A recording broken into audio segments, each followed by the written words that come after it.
Leitura do Evangelho de Lucas, capítulo 9, versículos 18 a 22. Você é uma pessoa segura de si? Você é uma pessoa firme em suas convicções e crenças? Você é um crente convicto de sua fé? Convicção é certeza. Às vezes a gente fala 100% de certeza, ou certeza absoluta. É aquela certeza que não deixa espaço para dúvida. Você é um crente convicto da sua fé? Ou será que a dúvida sempre está rondando aí o seu coração? Como nós lemos agora há pouco em Tiago, capítulo 1, versículo 6. A gente tem que pedir com fé, porque quem duvida é como a onda do mar, Ela vai e volta, vai e volta. Quando a gente duvida, ou quando a gente está duvidando em algum momento, é isso que acontece conosco. A gente se anima, desanima, a gente acredita, desacredita, a gente vai, a gente volta. A Escritura, irmãos e irmãs, nos ensina a ser crentes convictos de sua fé. Mas será que nós somos crentes convictos de sua fé? Será que a relativização da verdade tem sido para você uma muleta para o seu comodismo intelectual ou para a conveniência de suas escolhas? Pastor, o que é relativização da verdade? Eu não sei o que é isso. Eu ouço falar, as pessoas falam, mas eu não entendi direito. E é importante a gente entender isso, porque hoje nós vivemos numa sociedade, queridos irmãos e irmãs, marcada pela relativização da verdade. A nossa fase atual da modernidade está marcada, entre outras características, por essa relativização da verdade. E talvez você diga assim: eu não sei o que é isso, eu não me importo com isso, eu não pratico isso, então não tem nada a ver com isso, não precisa nem falar disso. E aí que é um engano, sabe por quê? Porque nós vivemos numa sociedade. O que acontece na nossa sociedade afeta todos nós. Às vezes, bons acontecimentos que nos afetam de maneira positiva. Mas e quantas vezes, porque vivemos em sociedade, nós somos afetados e negativamente afetados? Então, irmãos e irmãs, nós vivemos num tempo, nós vivemos em sociedade, a nossa família está imersa nessa sociedade, gostando ou não, crendo ou não, nos seus princípios. O fato é que é neste mundo, é neste contexto que nós precisamos viver, que nós vivemos. Então eu quero falar um pouquinho para você dessa relativização da verdade, para você entender, para você aprender a lidar com isso. Mas para a gente entender sobre relativização da verdade, a gente tem que voltar um pouquinho na história. Eu quero voltar lá para os séculos 14 a 16. Na história, esse período é chamado de Renascença, ou Renascimento. Até a Renascença, o Renascimento, então, aproximadamente 500, 600 anos atrás, o mundo, e eu quero falar aqui do mundo ocidental, principalmente da Europa para cá, lembrando que as Américas são descobertas aí, nesse período, e elas são colonizadas pelos europeus. Então esse mundo ocidental, no período, no século 14 a 16, ele era constituído de certezas. As pessoas diziam assim: existe verdade absoluta e universal. A verdade absoluta é aquela que corresponde aos fatos. Fato, isso aqui é um copo. Se eu estou declarando que isso aqui é um copo, então isso é uma verdade inquestionável, absoluta. Acontece, irmãos e irmãs, que na vida, nem sempre nós temos que declarar verdades a respeito de coisas materiais. Nós temos que também falar a respeito de verdade quando envolve coisas que nós não vemos, coisas que dizem respeito ao nosso espírito. Então nós temos que declarar verdades a respeito da vida moral e da vida espiritual. Até a renascença, havia certeza destas coisas, e a fonte dessa certeza era a revelação. Revelação é isso aqui. No mundo ocidental, a Bíblia. Mas lembre-se, até a renascença não havia acontecido ainda a reforma. E no mundo ocidental, no mundo cristão ocidental, a revelação pertencia aos chamados escolásticos. Eram doutores da igreja medieval que determinavam a revelação, o que a revelação dizia. E o povo não questionava. Acontece, irmãos e irmãs, que ali século XVI e século XVII, nós temos o surgimento da modernidade, que é o período que nós vivemos agora. Desde esse tempo, fazemos parte de um período chamado modernidade. Na modernidade, na sua primeira fase da modernidade, que vai até o século XIX, a humanidade, eu não estou falando de igreja aqui, eu estou falando de sociedade. Estou falando de sociedade porque nós vivemos em sociedade. A sociedade continuou com muito otimismo, fundamentando-se em certezas, mas agora a certeza, quem dava certezas da verdade não era mais a revelação, mas a ciência.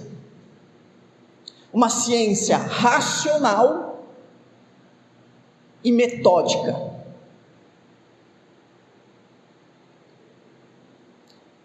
Na modernidade, fé e razão se separam definitivamente. Nós estamos falando de fé, é assunto de fé, é coisa de fé, de religião, de igreja, de Bíblia, ou nós estamos falando de ciência? Nós estamos falando daquilo que a razão alcança. Nós estamos falando de conhecimento racional, ou nós estamos falando de conhecimento da escola dominical? São coisas diferentes. Você pode de domingo, e isso na modernidade ficou muito claro, você pode de domingo ir na igreja, falar e aprender coisas relacionadas à sua religião, sem qualquer base científica, mas a partir do momento que você está na linha de produção, na indústria, no comércio, a partir do momento que você está vivendo a sua vida secular, o que você aprendeu na igreja, aquilo é fundamentado apenas numa experiência mística. Aqui vale a ciência. A ciência determina o que é verdade.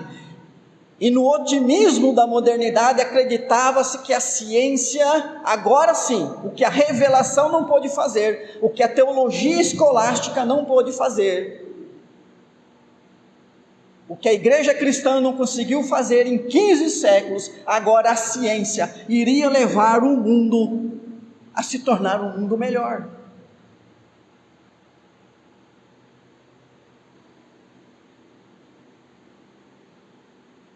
Ainda nós vivemos esse tempo de separação de fé e razão, a gente percebe isso. Cuidado, crente, em achar que os assuntos da fé nada tem a ver com a sua vida secular, com o seu trabalho. A Bíblia ensina que os homens sábios, as mulheres sábias, são aquelas que temem a Deus.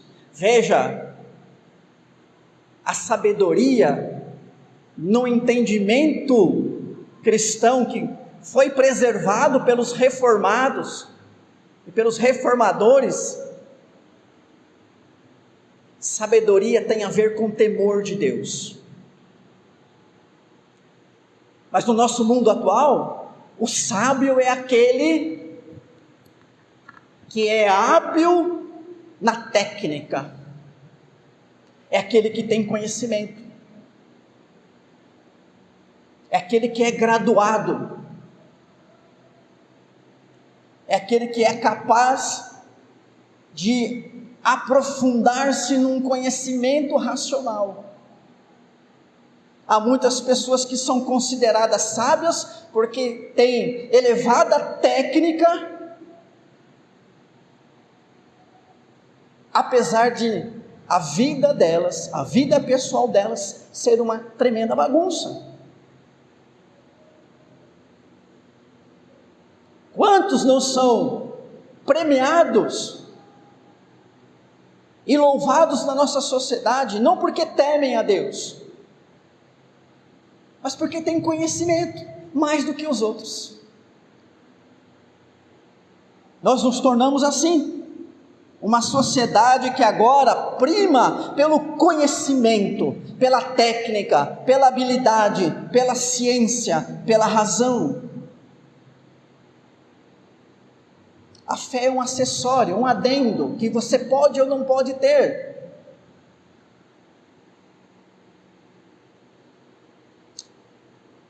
Acontece, meus irmãos e irmãs, que essa visão na razão humana como algo tão perfeito, magnífico, capaz de levar a humanidade a se transformar num mundo melhor, num mundo perfeito, depois de 3, 4 séculos começou a ser questionada pelos próprios homens de mentes racionais.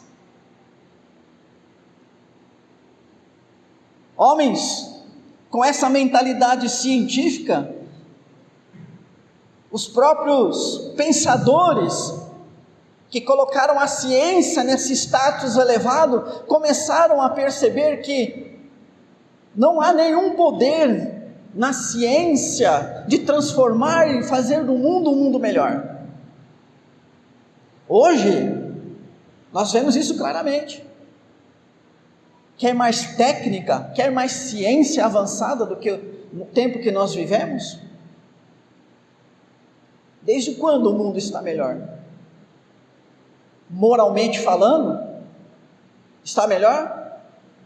Há menos corruptos? Há menos gananciosos? Há menos orgulhosos? Há menos invejosos hoje por causa do desenvolvimento da ciência?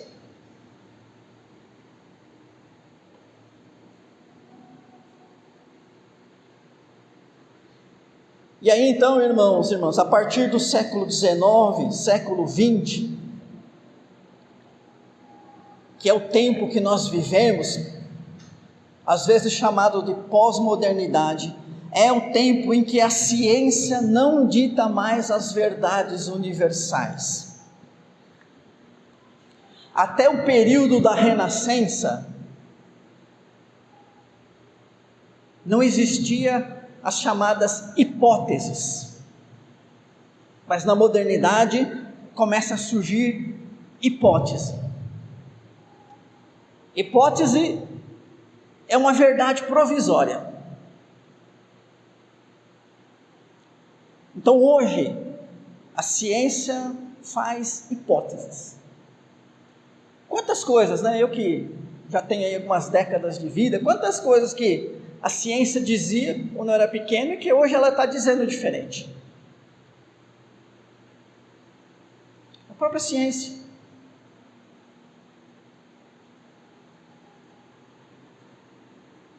Então, irmãos e irmãs,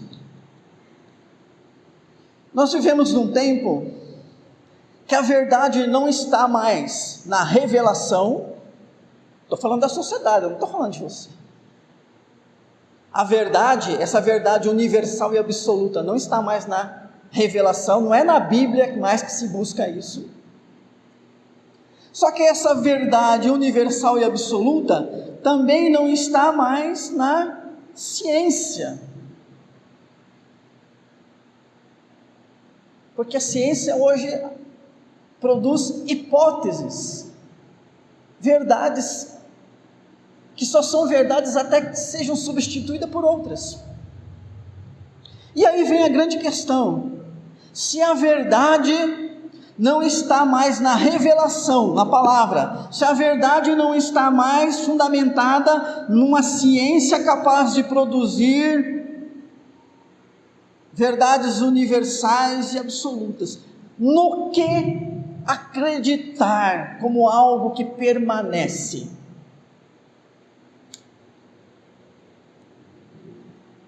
No que acreditar? Então, sem ter fundamento no que acreditar, acontece que hoje a sociedade não acredita em nada mais além das suas próprias convicções. Então, aí vem a questão: o que é a verdade na pós-modernidade?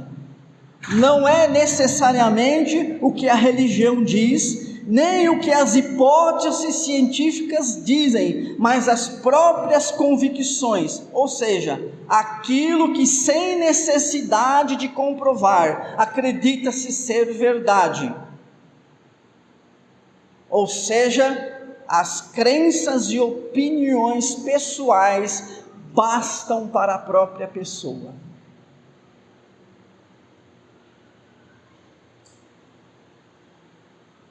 Então nós vivemos um tempo em que o que basta para cada um essa é a minha opinião, eu acredito nisso, então nada de errado com você, é a sua verdade. Eu já tenho uma opinião diferente, eu já acredito em outra coisa, nada errado com você, também isso é verdade. Não há mais a questão de verdade e não verdade. A verdade agora depende do que cada um acredita, das crenças e convicções pessoais. Um tempo em que as pessoas acham-se no direito de ter as suas opiniões e elevar as suas opiniões ao nível da verdade. E com isso, elas cauterizam a sua consciência, porque elas não sentem mais culpa, não têm mais sensibilidade ao erro, porque cada um vive do jeito que acha melhor, cada um faz o que acha que é certo. Isso é relativização da verdade.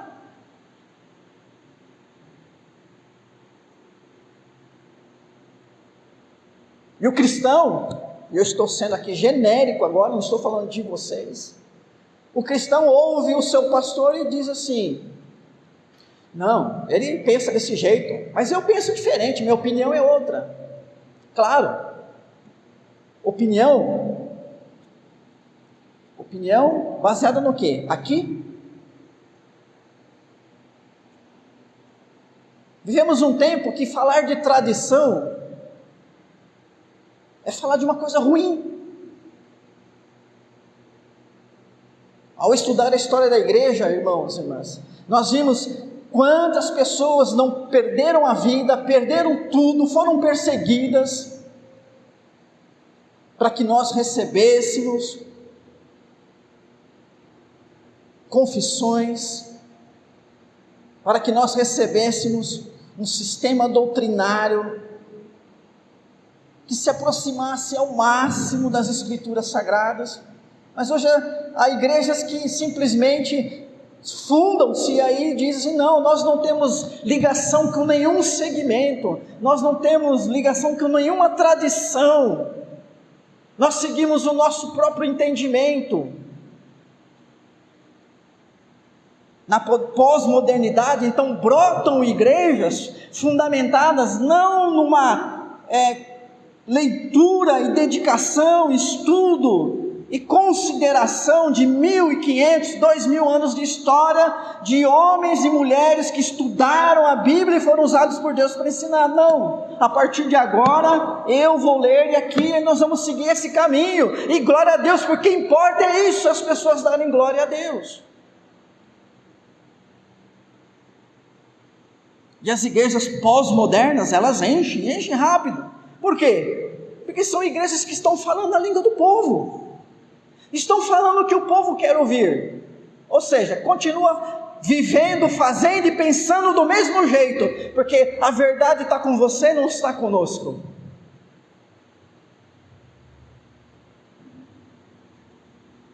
Igrejas que não querem questionar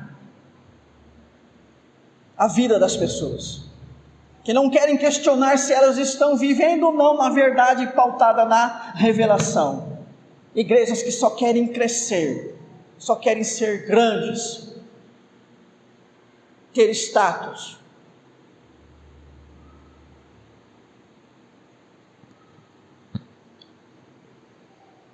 Da onde que as nossas convicções são formadas? Da onde surgem as nossas crenças? Como é que se constrói as nossas convicções pessoais? Então, os estudiosos da pós-modernidade dizem: as nossas convicções pessoais, elas são frutos do nosso tempo e do nosso contexto.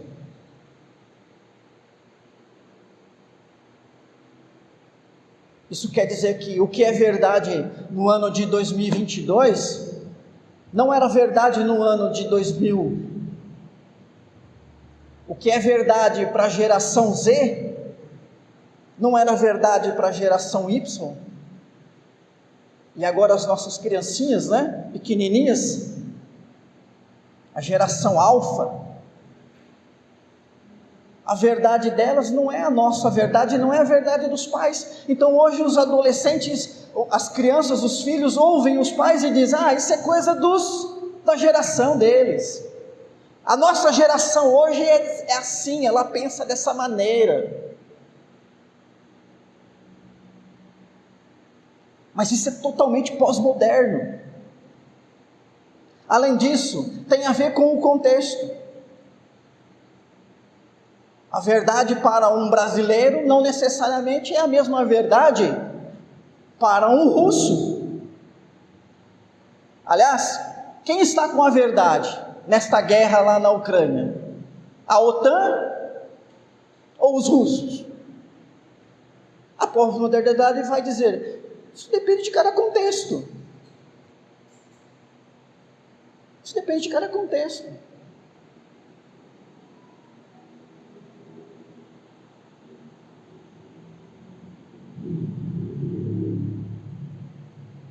Então, irmãos e irmãs, esse tempo que nós vivemos é extremamente desafiador para crentes e para uma igreja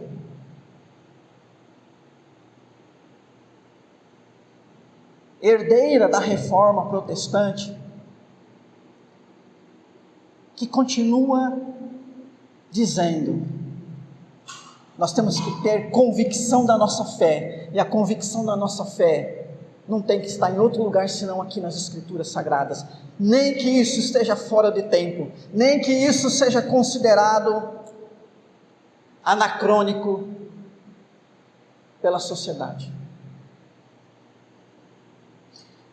Presta atenção no que Paulo disse em 2 Timóteo 4, 3, 4.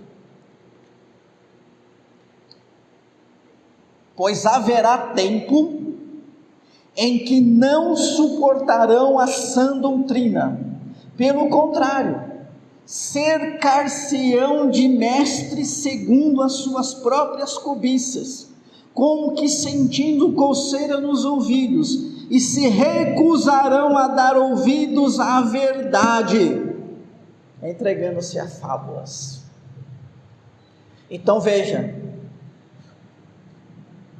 não se procura um mestre, porque o mestre conhece a verdade e ele vai ensinar a verdade, e a gente tem que seguir a verdade que o mestre ensina. Não, procuram-se mestres que vão ensinar o que a gente já diz que é verdade. Então as pessoas querem ouvir quem vai dizer para elas aquilo que elas já querem ouvir. Elas não querem ouvir diferente. Se você fala diferente, ela diz: não, esse não serve, esse não serve. E será que muitos crentes não estão fazendo isso? Quando o assunto é cura, ele ouve o pastor ou a igreja tal. Quando o assunto é dízimo, então ele vai ouvir o pastor ou a igreja tal, especialmente aquelas que falam que o dízimo não é bíblico, porque ela não quer dizimar. Quando o assunto é santificação, então ela vai ouvir o outro ensinamento. Nós vivemos um tempo que as pessoas têm essa liberdade de selecionar quem ela quer ouvir, e a sociedade diz: não está errado, é o nosso tempo, é assim mesmo, porque afinal de contas, ninguém é capaz de afirmar verdades absolutas.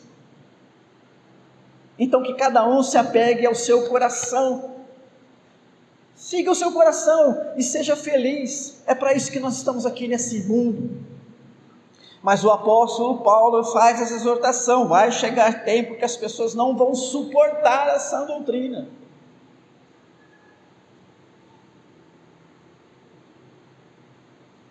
Irmãos e irmãs, esse é o tempo que nós vivemos.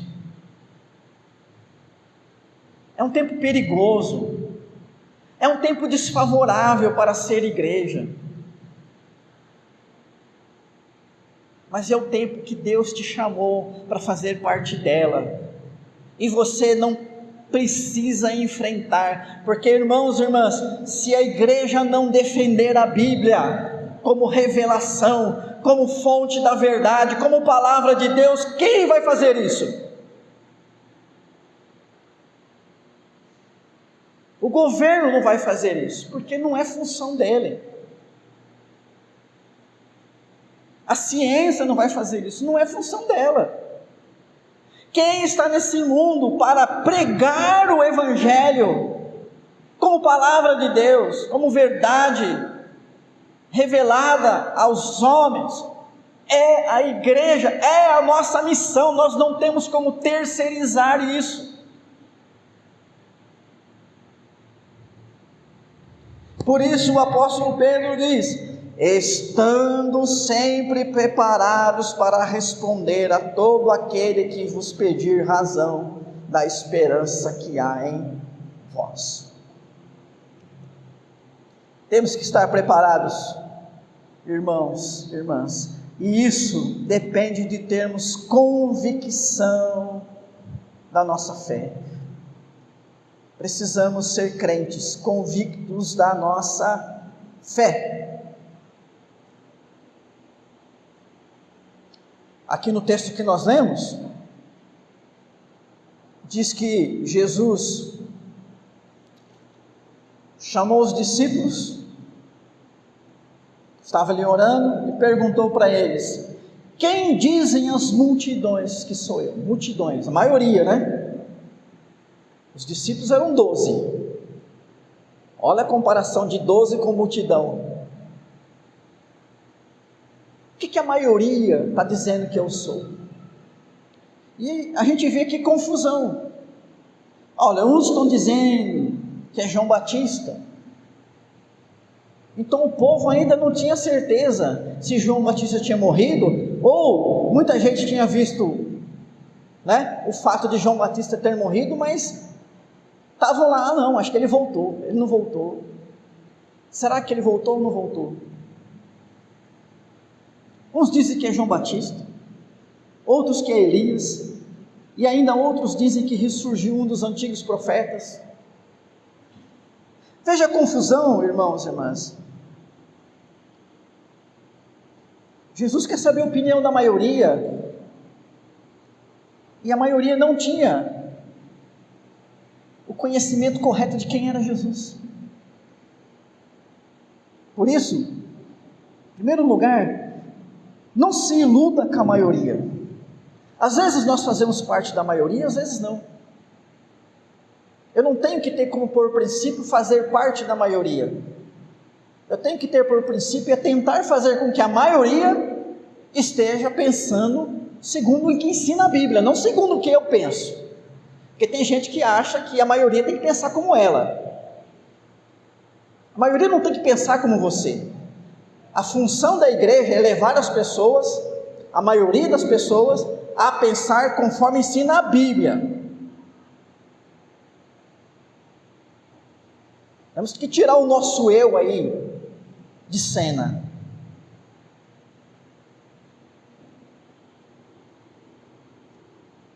Como gostaríamos, irmãos e irmãs, que a maioria de cravinhos fossem crentes convictos da sua fé, baseados nas escrituras sagradas, numa leitura bíblica saudável. Claro. Isso vai acontecer um dia? Não sei. Crescimento de igreja está na mão de Deus, não na nossa. O que está na nossa é trabalhar para isso. Mas se vai acontecer ou não, quem é que sabe? O fato, irmãos, irmãs, que seria muito bom ver a maioria do lado certo, não é isso? Mas e se ela não tiver lado certo, você vai ficar do lado dela só porque ela é maioria? Não. Você fica do lado da palavra. Fique do lado da palavra. Aconteça o que acontecer.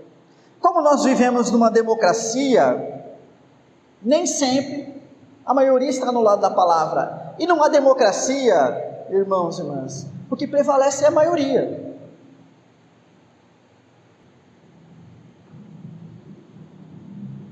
E o que mais vai acontecer, queridos irmãos e irmãs? Quanto mais a nossa sociedade se afastar de Deus,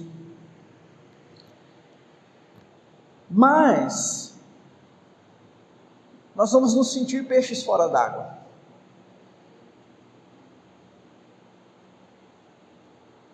A igreja precisa lutar. Para isso, irmãos e irmãs, nós precisamos ter convicção da nossa fé. Precisamos nos apegar ao que ensina as escrituras sagradas e precisamos fortalecer a igreja. Porque essa luta contra a sociedade não é uma luta de um indivíduo, mas tem que ser a luta de uma igreja. Não diz o ditado popular que a união faz a força?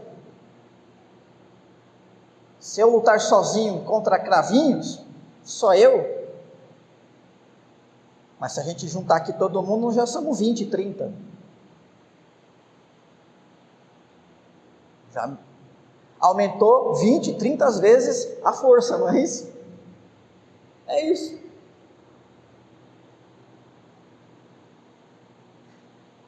Então Jesus pergunta, o que a maioria diz aí? E a maioria estava errada.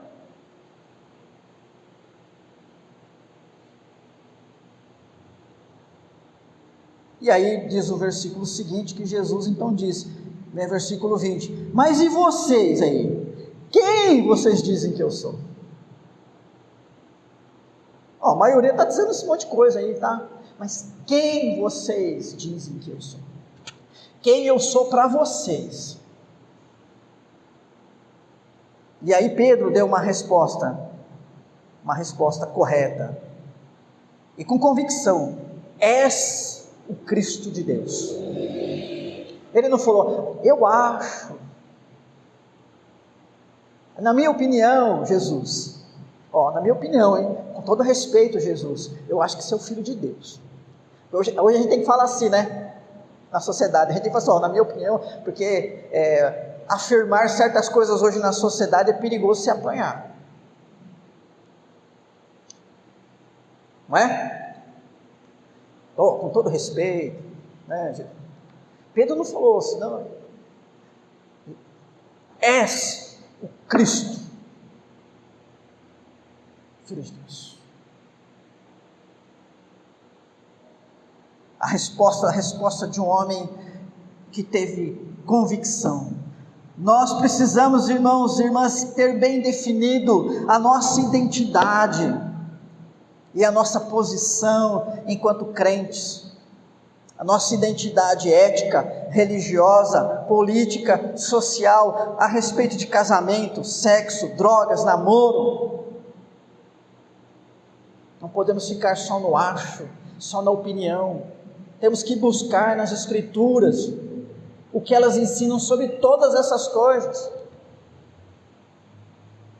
e nos apegar e viver segundo ela ensina. E nós não precisamos temer, irmãos e irmãs, porque se a gente se dedicar a buscar a palavra de Deus, o ensino da palavra de Deus, Deus vai nos ensinar. Lá no texto de Mateus 16, versículo 17, é um texto paralelo a esse aqui. Mateus 16 está narrando esse mesmo acontecimento, mas lá tem um versículo em Mateus que não tem em Lucas. No versículo 17 do capítulo 16 de Mateus, depois de Simão, Pedro, falar, tu és o Cristo, Filho de Deus, Jesus disse para ele, bem-aventurado é você, Simão Barjonas, porque não foi carne e sangue que revelaram isso a você, mas meu Pai que está nos céus. Deus revela as suas Escrituras, irmãos e irmãs, quando nós, iluminados pelo Espírito Santo, buscamos o seu entendimento, o seu conhecimento. Mas para você ser iluminado pelo Espírito Santo, você precisa estar vivendo na sua plenitude, ou seja, você precisa realmente estar buscando a Deus. E Ele vai falar com você, Ele vai te ensinar, Ele vai colocar verdades no seu coração, e você, na sua convicção, precisa sustentar isso, inclusive arcando com as consequências. Veja que aqui Pedro disse, tu és o Cristo, Filho de Deus vivo, disse para Jesus, e ele foi elogiado. Só que lá no livro de Atos, que nós já lemos hoje no início, quando Pedro estava pregando lá em Jerusalém, que Jesus é o Cristo, o que os saduceus fizeram? Mandaram prender ele. E depois disseram, você cala a boca, que se você não calar a boca, você vai ser preso de novo. Pedro não calou a boca, né? Porque como nós lemos, importa obedecer a Deus do que aos homens. Mas, irmãos, como foi o fim da vida de Pedro? A história registra, a história da igreja registra, e existem registros confiáveis, que Pedro foi um mártir. Ele foi morto por causa da sua fé. Até na história registra-se que ele foi crucificado de cabeça para baixo. Ele não aceitou ser crucificado igual a Jesus. Mas isso é um dado histórico, de fontes antigas. O fato é, ele pagou o preço. O apóstolo Paulo também pagou o preço. Quando ele está escrevendo a carta de Éfeso, ele está preso por causa do Evangelho. Em último lugar, irmãos e irmãs, nós temos que ser pessoas formadores de opinião com muita sabedoria. Usar com sabedoria as palavras e o nosso tempo. Versículos 21 e 22 aqui desse texto que nós lemos, Jesus fala para eles assim, vocês não contem, isso para ninguém, porque é preciso que o Filho do Homem sofra muitas coisas ainda. Ou seja, resumindo, não fique espalhando por aí isso que vocês acabaram de falar, porque ainda não é tempo de eu ser preso e entregue para ser morto. Isso vai acontecer ainda. Então, por enquanto, vamos deixar isso aqui mais reservado. Então, assim, vamos ser sábios. A Bíblia fala que há tempo de estar calado e há tempo de falar. O próprio Jesus disse assim em Mateus 7,6: não deis aos cães o que é santo, nem lanceis entre os porcos as vossas pérolas, para que não as pisem com os pés e voltando-se vos dilacerem. Então a gente tem que saber, tomar cuidado, e usar de sabedoria, irmãos e irmãs, para lidar com um mundo tão confuso como nós vivemos no nosso tempo.